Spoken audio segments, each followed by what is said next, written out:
Listen to me, mortals, and tremble, for I am your god, Fox all Gold. Oh, my name's Fox, and I'm Fox, and I just finished watching the first season 1 of Overlord, which I found on Hulu, and it was like dubbed, so I was like, why not? Because I try not to get into too many subbed shows, if only because I then actually have to literally sit down and read it if it's dubbed. I can then basically watch it while also doing other things, so I can listen to the dialogue and everything. But I finished season 1 of this show, and I've heard multiple times that this is a really good show.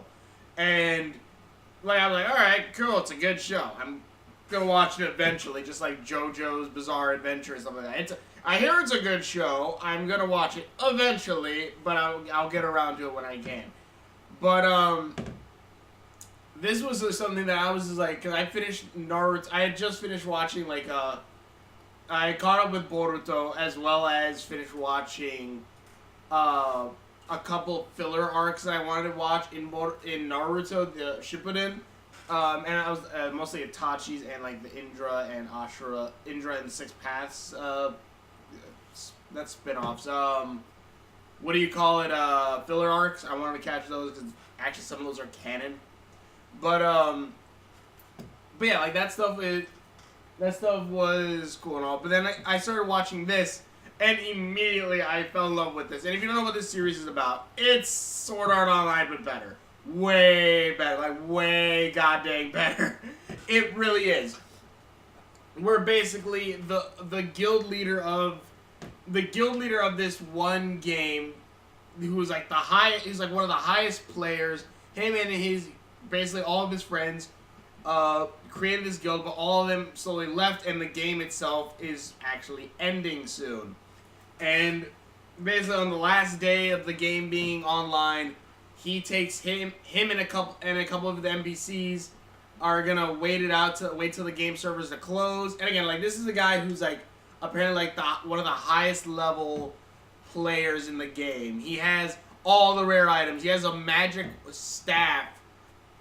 One, he looks like Skeletor buff, as well as he has a magic staff that apparently is extremely powerful, as well as later on you find out he has tons of different magical spells and abilities that are just amazing. And basically when he closes his eyes and waits for the game to end, turns out it doesn't end. And it turns out that instead of him being, kicked out of the game or whatnot, he actually is now sealed or stuck within the game. And not only that, his entire castle has now been moved into another world, as well as all the NPCs, which acted, I guess, more or less because the way he talks about the NPCs. I'm sorry, I'm just looking over the blade. How he talks about the NPCs and how they acted beforehand. Apparently, they didn't really act all that much. Like, you can make a character, and then you could add, I guess a backstory to, like, them and stuff. But they really weren't, like, people. They really didn't, like, move or act or have, like, their own personalities. It was more or less just kind of an NPC kind of thing that you could command around. But suddenly now, all of them have the personalities that was written into their backstory that the creators gave them, which were the other guild members. And so now, Momanga, the main character, is now he's an undead, basically godlike player in this fantasy world that also works on the similar premise of an RPG. And again, when I say this is a better Sword Art Online, I literally mean that. Because just like, because there's like a Sword Art Online knockoff that's in China, I think. It's a Chinese one that literally looks like Kirito, and his girlfriend looks exactly like Asuna, but older, and apparently has way better writing put into it, as well as with the VR stuff. This has a very similar thing to that, to the point where, one, the character as well as all of his NPCs are incredibly overpowered. To the point where I can say, like, in this world, there's, like, different tiers of magic. In this fantasy world, the highest tiers that a lot of people can only think of and know are about tier 5. Tier 5 is like the highest magic, like, and that's if you're a really good spellcaster. In this fantasy world, if you can cast Tier 5 magic, you are an extremely powerful mage and or magic user. Momanga, or as he tries to go, Ains Ooal, can cast Tier 10 magic. And not even that, he'll have what's beyond Tier 10, which is world magic. And that's more items and everything, but still. It's a ridiculous amount to the point where he is ridiculously powerful. And I will say, I prefer this more over than One Punch Man. Even though One Punch Man is fun. It is a fun show. But the thing is, unlike One Punch Man where, you know, his whole gimmick is he can kill everything in one punch. One punch, dead. And that's everything. That's kind of the running joke. In this, where Momanga, aka Ains Ooal, is extremely powerful, he is also... It's also the point where, like, of course you see, like, how ridiculous... Because, again, there's... In any anime, a lot of animes, there's always usually a kind of a formula for the beginning. There's a couple enemies that come up, the main bad guy fights them, and the main good guy fights them, easily defeats them or kills them, showing how awesome and powerful he is. But then switches over to... But then at one point there's going to be a bad guy who's actually stronger than the main character. Kills him, or not kills the main character, but beats the main character down, and the main character then has to then make himself stronger to then beat that guy, and then so on and so forth when the story progresses. That's something like Dragon Ball Z, Naruto, as well as other stories have kind of done a lot of the times. Kind of. Naruto actually might not be, because he fought Zabuza first and got the crap kicked out of him. But yeah, that's kind of the base of those things. While in this, it is more along the lines of, one, you don't really know the full extent of his power. You just know that he is overpowered. As well, on the flip side of that, you also know that that when you see characters that are enemies that are apparently super strong, and then Momanga just says, alright, let's actually fight. And then he actually goes into fighting and, like, kills them in some brutal ways. Like, there's this one enemy that basically does something that does anger Momanga, and he just goes and, like, basically gives the equivalent of a death hug almost, slowly crushing. And also, I forgot to mention, another cool thing about this, if you love the series of Disgaea, you're definitely going to love this, because just like in Disgaea, you're not really following the good guys, kind of, because Disgaea, like, if you ever played the Disgaea game, which I have Disgaea 5 over there right now, and I'm going to play that with Geist at some point, like Disgaea games, you don't really follow a hero. You follow, I wouldn't even say an anti-hero. You, in a sense, are playing as the villain, kind of, in some senses. But the thing is, everyone else is also the villain. So it's just like a villainy on top of villainy. And when you do find a hero, you're kind of like, that's cool, but I'm going to make you a villain. It's kind of an amazing thing, but anyways, but it's kind of something like that, and is very much similar to that passion. And again, like, the only time, like, you fear for Momanga when he does face someone who is someone stronger. And the thing is, that one time that it is someone who is apparently strong enough to take on Momanga, and he has to, like, literally worry about it. One is a character we don't really see till probably later on. I'm still starting season 2. But also, when he fights a person that is, like, on his level, if not stronger, or maybe middle, it's one of his own servants. Which is amazing. I love that. And then on the flip note of that, too, like I said, this is a better version of Sword Art Online. And I mean that in a sense, because again, like that other one where it takes some elements even though I'm not saying Overlord took these elements from Sword Art Online, but there are some similar things, where the point where sword arts, the abilities of Sword Art Online and Aincrad, where your blade basically glows, and you just attack using basically a special skill. Attack like a special skill. They have that in it, but they're called martial arts. And it acts in a very similar way. Your blade has a similar glow, and then you do your attack. It acts in a very similar fashion, and you even mix them up in similar fashion. That Sword Art Online does that.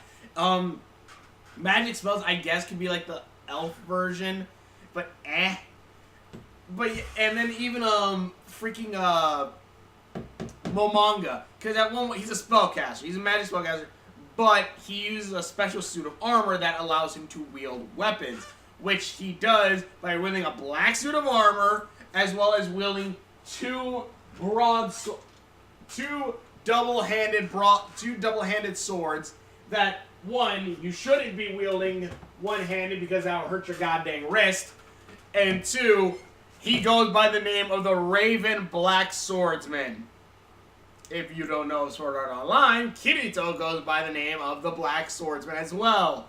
So, yeah. Even when he takes off his helmet at one point, we don't see his face, it's an illusion, because Momanga has like a skeletal face, and he looks awesome. I want to get a figure of Momanga, because he looks epic.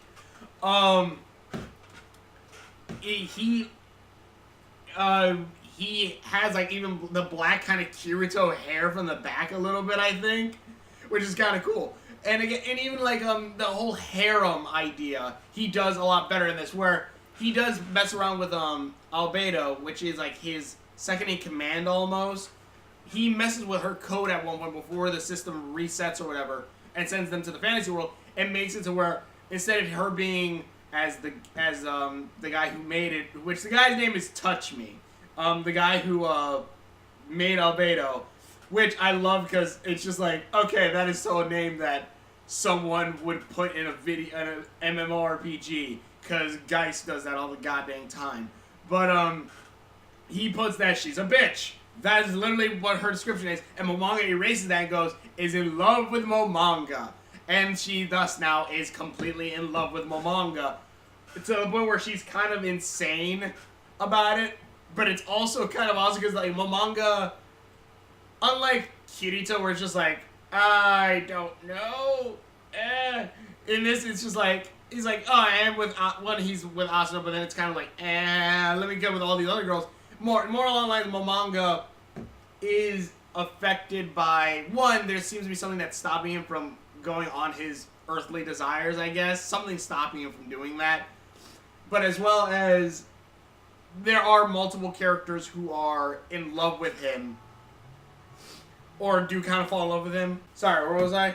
Oh yeah, the harem. Basically, you do have a couple characters who are falling in love with him, but you don't really. But in the end, it is more or less played up for comedy. If anything else, it isn't really something like a serious thing. It is played up much more for comedy. And even when certain things happen, it is kind of funny when you see it's certain things that are cool, and also certain things that, again, another thing comparing it to Sword Art Online, where a lot of people call Kirito Jesus Kun because, you know, he's OP, never dies, and never dies or never really is in danger. Momanga, one, we know he is OP for one. Two, we could not worry about it. And again, this is the same thing, a little bit of a problem with One Punch Man, where it's like, I'm never really worried about his safety. While in Momanga's case, I do get worried when I'm like, oh crap, will he actually, is he actually strong enough to fight him? Will he actually be able to beat it? And in the end, he actually is able to. And stuff like that. But not only on that note, he literally is called a god in this. Literally by the people who, the NPCs that are now his vassals, basically. The Guardians, they say, like, you are one of the great supreme beings. Like, even though, like, they're saying that because, you know, he created, well, one of them technically, but he's one of the beings. There is that there. As well as multiple other things where, like, in this, it is about, like, this guy doesn't have anything. Moanga had nothing outside of this game, but especially outside of his friends, but now it's like he wants to find other players, he wants to find his friends and see if there are in this world. As well, on top of that, these NPCs that his friends made, which are like a part of his friends, as well as becoming kind of a new family for him, which I love. It's a really well-written story. It's a really well-written story, and it's really good. And even like in season 2 right now, where like there's these lizard people, which I thought when the season 1 when they bring them up, like maybe we should kill some lizard people, and make them into undead soldiers. I'm like, fudge yeah, I want to see what that's gonna look like. And then we get like the first 3 episodes of season 2 are literally like showing us as these lizard people are going to fight off these evil undead army. Like, man, wonder what that evil undead thing with a bunch of skulls was in the sky, or what undead army. And I'm like, oh crap. And I'm like, oh shoot, you're making me care about the things I didn't want to care about. You dang it. It's stuff like that. This show, and in turn, I'm pretty sure the books, because it's a light novel, I believe, are really good. It is if someone looked at Sword Art Online and was like, wow, that's crap, but there is potential in this idea. And again, I love Dot Hack. I love Dot Hack. I do love Dot Hack, but I think that Overlord might be a little bit better than that. If not way more better than that. Because, I will say it is probably extremely more better. Because it is so good just watching all this. And again, like, there is comedy in a lot of, and it's not overdone. Where, like, Momonga meets one of his guardians that he created, that he himself created, and it's like, one, the guy's awesome. He's Deadpool. But, like, he's so embarrassed from this character that he made. He's like, oh crap, what are the other NPCs gonna think? And, like, he's like, stop saluting. Makes you look weak. And stop doing that. And the thing is, it's freaking great because in his head, he's just like a guy, but then on the outside, he has this dark, commanding voice. And stuff like that. It's so good. The series is awesome. Me talking about it probably doesn't get as much stuff. And as well as a bunch of things that I kind of just love, where it's like, oh yeah, he still has all the items from this other world, where it's like, oh, I got this magic ring that I bought spending like my summer allowance or whatever, that allows me to make 3 wishes each day. Or so that, or things like along the lines where like he uses weapons from all of his past friends' armor and stuff, and you just think, wow, I'm really, at least for me, I'm kind of like, wow, I really hope like he doesn't like use them or break them or something, because like those are something special to him. I don't know, maybe that's just me, because I'm just like, I'm worried kind of for the items. I'm like, I don't know if those like one-use items or not, or stuff like that. And again, like just the whole idea of these different things going on, where like the NPCs see him as a god. And they see, and like, even though he doesn't see himself as a god, but stuff like that. Or like, heck, in this one episode I'm at, where I just love, where like, he comes in with an army of soldiers, of skeletal soldiers, in many multi-clad armor. Some, and also, I forgot to mention, he's extremely smart, knowing like, one, he's in this world, so he has to, he sets up connections to try to learn more about the world itself, setting up connections with a certain village for a kind of trade, or like saying they're under my protection because of yada yada yada, and like giving them certain items to protect them, like a goblin something thing, as well as playing as a hero in ass armor to then learn about like the hero business that happens in this, which are more or less just adventurers. And the story, they even do a similar thing that they did with Kirito, where it's like he joins a guild of like lower level heroes and stuff, even though he's the higher level one. And eventually, this then leads to the little younger ones, although it's bringing up something else, this group being killed. And because this group is killed, he is then pushed into action to then murder all these guys, especially the, well, not murder all these guys, but basically that weaker group is then killed off, and he then goes there and kill those people. It is kind of a similar idea, although in Kirito's case, he wants to go find a revival stick, a revival thing to heal him, but in the end it didn't really work out. But still, it's something along those lines. And this was actually honestly a really it does it really a lot better. And again, like I was saying, just Momonga himself, not only with his smarts, because watch it, he is incredibly smart and figure out like, we need to cover up the base to make sure it's well camouflaged. We need to do this to hide that. To show our strength, to spread my name so I could take over this world at some point. It's really like this Gaia-esque Overlord taking over. And again, just last thing, because I've already been talking for way too long about this. Like, again, like I was saying before, at one point in season 2 episode, where the lizard men are there, and he does this. Basically what he does is he comes in. The lizard men are there. They're beaten after one wave of enemies, but then the next enemies come. They're all skeletal army men wearing magical armor, stuff like that. Momonga freezes the lake with magic, summons a stone out of the sky, or no, has a golem throw a square stone out of the sky, slam down in front of these lizard men, have all hundreds of his skeletal army form into stairs, so Momonga can walk up the stairs, sit in front of there, sit down with his guardians, calls forth the 2 strongest lizard men, the leaders of the lizard people, makes them kneel, and basically says, I'm gonna take you all over, but first you guys are gonna fight one of my men so I can prove that I'm stronger than you. And then he walks out warping away. That alone then he just stands up and walks through a portal and goes back home, along with all of his guardians and everything. And that right there at least shows he's demonstrating his power. At one point he just summons creatures and kills them off after they give a message. But 1, it shows that he's showing his power, showing his dominance. 2, he's showing he's way too powerful for all of them. And 3, if he wants to be flashy, he can be flashy. And he does that all just to show that he can do that. Because then he just disappears on a trace. He could have just teleported right in front of him, but he wanted to send a message. And that's kind of an amazing thing, I think. I don't know. The series is awesome. I love it. If you want a better Sword, if you want to watch something until the next season of Sword Art Online comes out, or if you want to get into Sword Art Online, watch this for both of those. Because 1, if you want to get into Sword Art Online and you watch Overlord, you're not gonna want to watch Sword Art Online. And if you watch if you're waiting for season 3 and you watch this is a way better version of season 3 than season 3. And I say this because I have the 3 books of Alicization arc, I have 3 of the books, and it's so tough getting through that second book. It's so tough. No, it's the 3rd book. I think I'm on the 3rd book, actually. It's so tough getting through because I'm so goddamn bored reading it. But in any case, but